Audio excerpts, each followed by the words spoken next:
पुण्यातील model colony परिसरामध्ये असणाऱ्या जैन बोल्डिंगच्या जागेच्या व्यवहारामधून मोठा वाद निर्माण झालेला होता. खरं तर ही जागा ट्रस्टींनी थेटपणे बिल्डरला विकली होती. बिल्डरसोबत या जागेचा व्यवहार केलेला होता आणि त्यामुळे जैन समुदायामध्ये याविषयी मोठी तीव्र भावना अशी निर्माण झालेली होती. आणि या प्रकरणामध्ये नुकतं जर पाहिलं तर या प्रकरणामध्ये ज्यांनी इन्व्हॉल्वमेंट होते ते विशाल गोखले यांनी हा जो व्यवहार आहे तो रद्द केलेला आहे, असा मेल सुद्धा ट्रस्टींना केलेला आहे. आणि याचविषयी कायदा नेमका काय सांगतो हे जाणून घेण्यासाठी आपल्यासोबत कायदेतज्ञ ॲडव्होकेट मिलिंद पवार सर आहेत. सुरुवातीला आपण त्यांच्याकडनं जाणून घेऊयात नेमका ट्रस्ट ऍक्ट नेमका काय असतो. सर, पाहतोय की जैन बोल्डिंगच्या वादामधून जर पाहिलं तर मोठा वाद निर्माण झालेला आहे. नेमका महाराष्ट्र पब्लिक ट्रस्ट ऍक्ट काय आहे?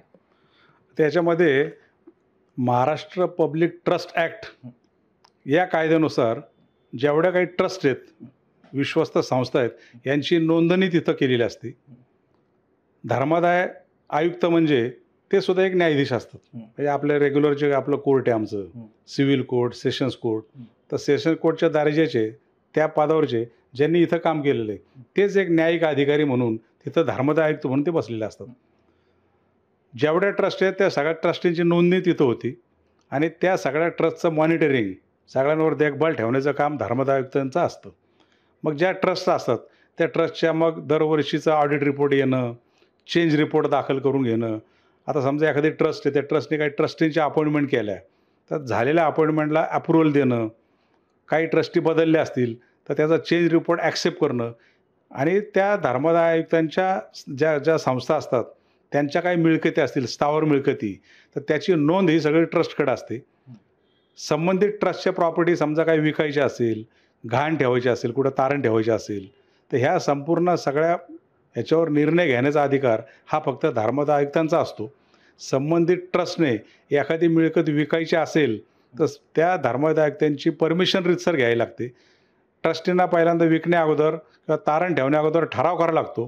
तो ठराव धर्मादाय आयुक्ताकडे दिला जातो की बा अशा आम्हाला ह्या कारणासाठी ही मिळकत विकायची आहे, तारण ठेवायची आहे, डेव्हलप करायची, वॉटेवर जे काय असेल ते.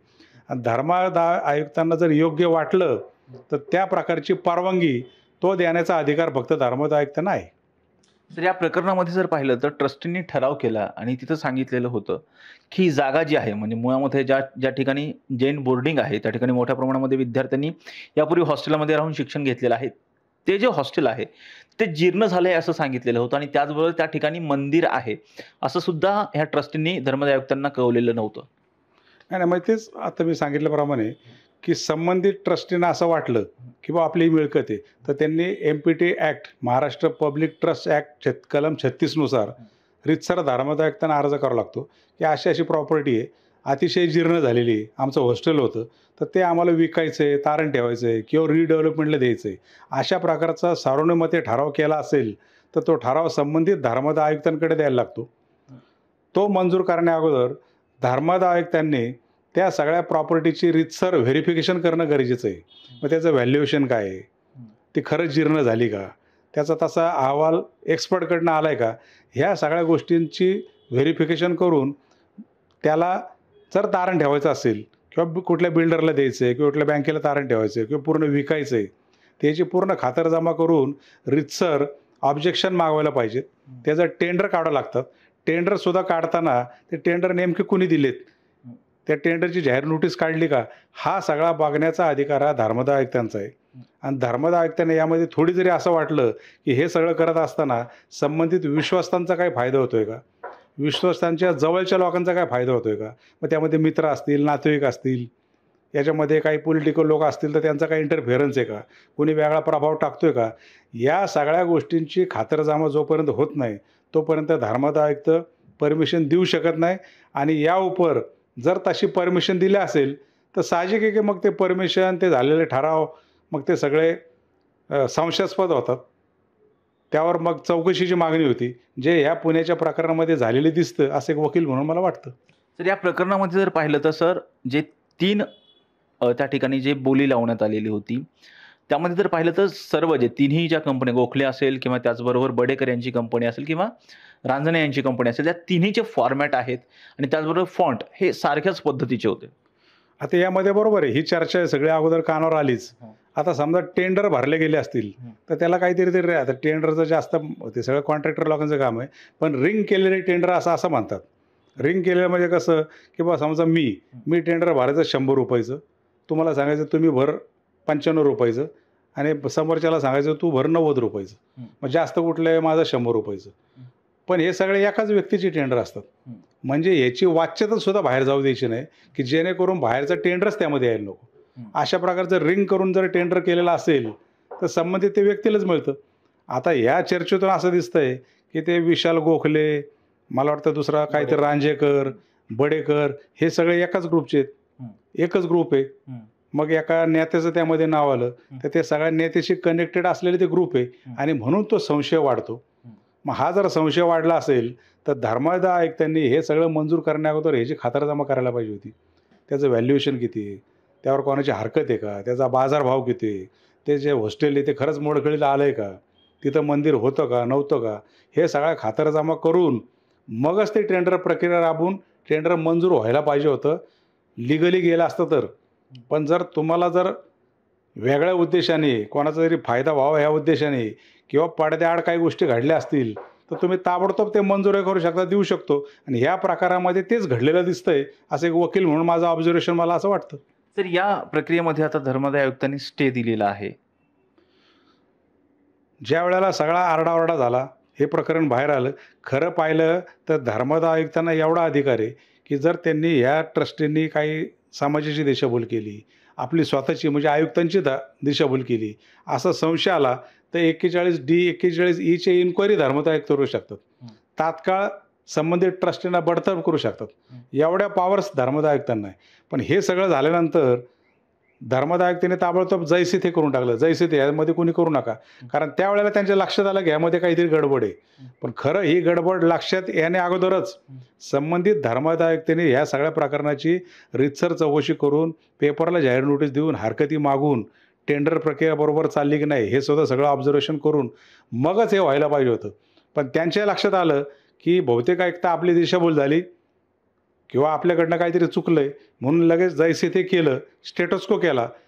त्यानंतर काल परवा असंही कळलं की त्या गोखलेंनी काहीतरी मेल केला की बाबा आता ह्यातनं आम्ही विड्रॉ होतोय, बाहेर पडतोय.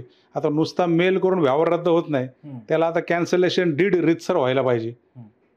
आता शेवटी जो काही गुन्हा घडायचा तो घडून गेलेला आहे, बरोबर आहे. भविष्यात असं व्हायला नको. म्हणजे असं नाही ना की तुम्ही काहीतरी अटेम्प्ट प्रयत्न करायचा आणि आम्ही त्यातनं विड्रॉ झालो. गुन्हा घडायचा तो घडून गेला आहे, रीतसर त्याची चौकशी व्हायला पाहिजे. धर्मादाय आयुक्तांनी पोलीस स्टेशनला सांगून रीतसर FIR दाखवून ह्या सगळ्या प्रकरणाचा तपास व्हायला पाहिजे, संबंधितांवर कारवाई व्हायला पाहिजे. पण एकंदरीत आजची परिस्थिती पाहिली तर याच्यामध्ये शेवटी पोलिसांकडे परत तपासाला जाणार. आता पोलीस ह्यामध्ये कितपत तपास करणार हा एक परत संशोधनाचा विषय. सर, जसं आता तुम्ही सांगितलं की आता या प्रकरणामध्ये जर पाहिलं तर बिल्डर विशाल गोखले या संपूर्ण डीलमधून बाहेर पडलेले आहेत. त्यांनी असं सांगितलं की मी नैतिकतेच्या आधारावरती त्या डीलमधून माघार घेतोय. परंतु प्रश्न आता निर्माण होतोय, त्यांनी जे 230 कोटी रुपये ज्यावेळेस भरलेले होते ते पैसे त्यांना परत मिळणार आहे? नाही, त्यांनी जर क्लेम केला असेल तर ते माझ्या आता त्या शेवटी ट्रस्ट डीड जो असतो त्यांचे बायलॉज असतात त्यामध्ये काय म्हटलंय, समजा डिपॉझिट दिला असेल ते परत देता येणार नाही असा जर क्लॉज असेल तर तो परत द्यायचा विषय येत नाही. पण एक वकील म्हणून मला असं वाटतं की जर ह्या लोकांनी अशा लावाड्या करून खोटं नाटक करून ते टेंडर प्रक्रिया राबवली असेल, ती प्रॉपर्टी गळंकृत करायचा प्रयत्न केला असेल, तिथं एका जैन धर्मियाचं मंदिर आहे, जुनं मंदिर आहे, त्याचं भान देखील यांना राहिलं नसेल आणि अशी प्रॉपर्टी जर हडप करायचा प्रयत्न करणार असेल तर माझं म्हणणं असं आहे की धर्मादाय आयुक्तांना एवढ्या पॉवर्स आहेत की तुम्ही हा सगळा तपास तर व्हायलाच पाहिजे, रीतसर गुन्हा दाखल व्हायला पाहिजे.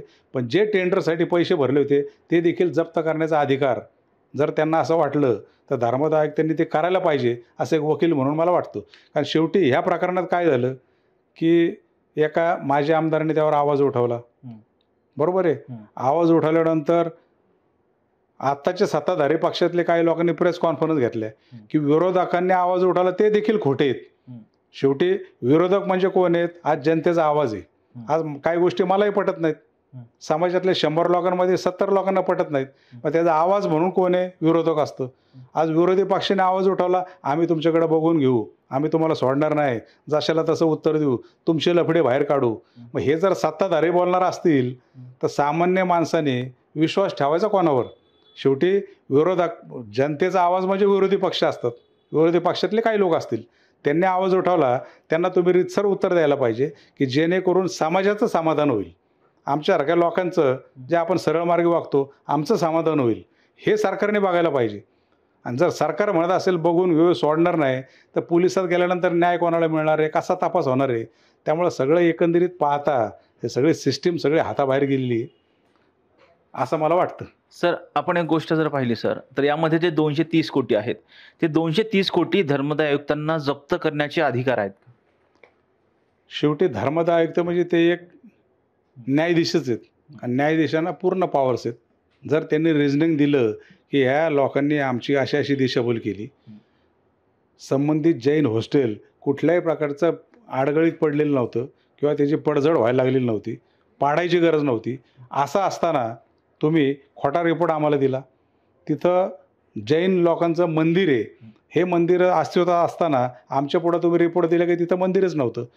खोटी कागदपत्र दिले, खोट्या कागदपत्रांच्या आधारे प्लॅन मंजूर केला, खोट्या कागदपत्रांच्या आधारे संबंधित बँकांनी मंजूर केलं. शेवटी सामान्य माणूस विचार करतो ना, एक फ्लॅटचं लोन घ्यायचं असेल तर 2-2, 3-3 महिने बँकेत चक्रा मारावं लागतात, ही फॅक्ट आहे. आणि अशा लोकांना 100-100 कोटीचे कर्ज जर डायरेक्ट मंजूर होणार असतील, तर धर्मादाय आयुक्तांच्या आत्तापर्यंत हे लक्षात आलं असेल की आपली पण दिशाभूल केली, समाजाची दिशाभूल केली, खोटे रिपोर्ट तयार केले, खोटे कागदपत्र केले आणि म्हणून ह्यांनी जे भरलेले पैसे डिपॉझिट ते टेंडरचे पैसे आहेत ते मी इथं जप्त करतो दंड म्हणून, असं पूर्ण न्यायाधीश म्हणून त्यांना तो अधिकार आहे. करायचा की नाही हा त्यांचा प्रश्न आहे, पण तो अधिकार आहे आणि ते करू शकतात. सर, या प्रकरणामध्ये जर पाहिलं तर इन्व्हॉल्वमेंट जर पाहिली तर ट्रस्टींची इन्व्हॉल्वमेंट दिसून येते. जशा पद्धतीने त्यांनी रिपोर्ट जो आहे तसा ठराव जो धर्मदाय आयुक्तांना पाठवलेला होता आणि त्यानंतर त्यांनी विक्रीसाठी परवानगी दिलेली होती. त्यानंतर जर पाहिलं तर साठेखत होण्याच्या आधी जर बँकांनी लोनसुद्धा दिलेलं होतं. या प्रकरणामध्ये 2 बँकांची इन्व्हॉल्वमेंटसुद्धा दिसते आणि त्याचबरोबर पाहिलं तर महापालिकेने सुद्धा एक प्लॅनला सुद्धा मंजुरी दिलेली होती. तर या प्रकरणामध्ये कशा पद्धतीनं तपास होऊ शकतो आणि कायदेशीर यांच्यावरती गुन्हा दाखल होऊ शकतो का, अशी काही तरतूद आहे का?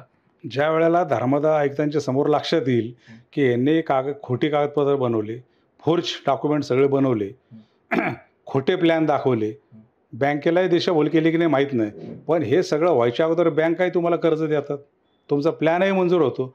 साधा आपण एखादं घर करायचं असेल तर त्या प्लॅनसाठी काय काय उपद्व्याप करावा लागतो ते ज्यांनी कामं केले त्यांना ते माहिती असतं सगळं.